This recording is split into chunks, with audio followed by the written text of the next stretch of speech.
حضرت جابر رضی اللہ تعالیٰ عنہ فرماتے ہیں کہ رسول کریم صلی اللہ علیہ وآلہ وسلم نے ارشاد فرمایا، اللہ اکبر، دیکھیے کہیں کہا گیا کالا کالا نبی صلی اللہ علیہ وسلم، کہا گیا کالا کالا رسول اللہ صلی اللہ علیہ وسلم، کہیں کہا گیا کالا کالا ابو القاسم صلی اللہ علیہ وسلم۔ کیسے رنگ ہیں۔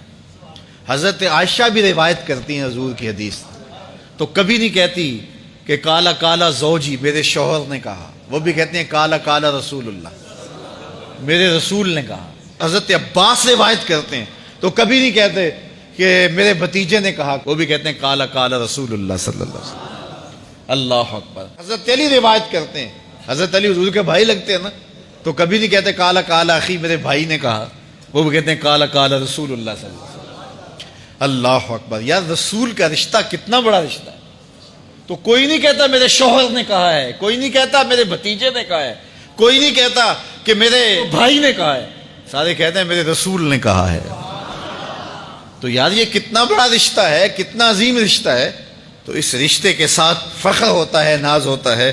اللہ اکبر۔ تو یہ کیا کہتے ہیں؟ کالا ابو القاسم، اب یہ کہتے ہیں کالا کالا رسول اللہ صلی اللہ علیہ وسلم۔ رسول کریم صلی اللہ علیہ وسلم نے ارشاد فرمایا، اُرِدَتْ عَلَيَّ النَّارُ، میرے اوپر جہنم کو پیش کیا گیا، میں نے جہنم کا ملاحظہ کیا تو میں نے وہاں ایک عورت کو دیکھا، اس کی ایک بلی تھی، اس بلی کی وجہ سے اس کو میں نے عذاب میں مبتلا دیکھا۔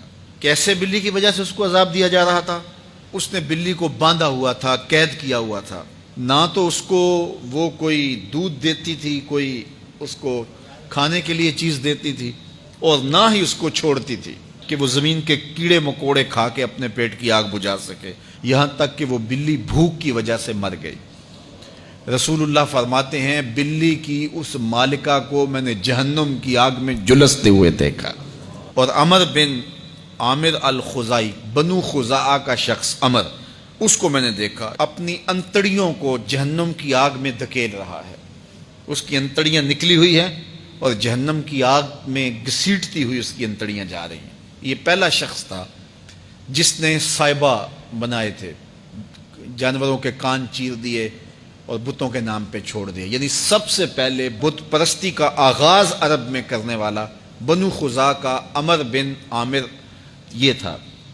تو اس کو میں نے حضور نے فرمایا دیکھا کہ یہ جہنم کی آگ میں جلس رہا ہے، کیونکہ اب جتنے بھی لوگ بت پرستی کریں گے ان سب کا گناہ عمر بن عامر کے نامہ اعمال میں درج ہوگا، ان کو بھی گناہ ملے گا جو بت پرستی کرتے ہیں۔ اور چونکہ ایجاد اس نے کیے تھے، بت اس نے بنائے تھے، تراشے اس نے تھے، پھر اس کے بعد اس نے جانور بتوں کے نام پہ چھوڑے تھے، چڑھاوے چڑھانے کا انداز اختیار کیا تھا، لہٰذا اس کو جو ہے وہ گناہ پہنچتا رہے گا۔ تو کہا میں نے اس کو عذاب میں مبتلا دیکھا۔ تو اگر خیر کی بنیاد رکھو گے نیکیاں ملتی رہیں گی، کھاتے کبھی بھی کلوز نہیں ہوں گے، اور اگر برائی کی بنیاد رکھو گے قیامت تک اس برائی پر جو عمل کرتے رہیں گے اس کا گناہ بھی کھاتے میں پڑتا رہے گا۔ اللہ اکبر۔ تو ہمیں اچھائی کی طرح ڈالنی چاہیے، نیکی کی طرح ڈالنی چاہیے۔ آقا کریم علیہ الصلوۃ والسلام نے ایک موقع پر فنڈ مانگا تو ایک شخص نے اٹھ کر کے پیش کیا، تو جب اس نے پیش کیا تو اس کے دیکھا دیکھی دوسرے بھی کھڑے ہو گئے، دوسرے بھی پیش کرنے لگے۔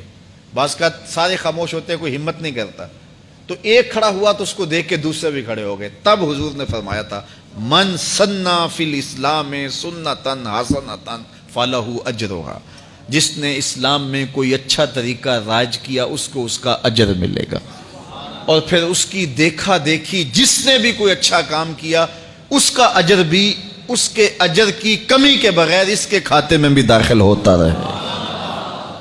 اس لیے نیک، اور میں کئی لوگوں کو جانتا ہوں کہ جو جمعۃ المبارک کے اجتماع میں، پیر کے اجتماع میں لوگوں کو لے کے آتے رہے، کسی وجہ سے وہ خود نہیں آتے لیکن جن کو لے کے آتے رہے وہ اب بھی آ رہے ہیں، تو وہ اگرچہ نہیں آ رہے اور کچھ فوت بھی ہو گئے ہیں، تو جو جن کو لے کر آئے ان کے کھاتے کا ثواب ان کے نامہ اعمال کے کھاتے میں بھی درج ہوتا رہے گا۔ تو اس لیے اچھائی کی طرح ڈالو، نیکی کی طرح ڈالو، اچھائی کی طرف جاؤ۔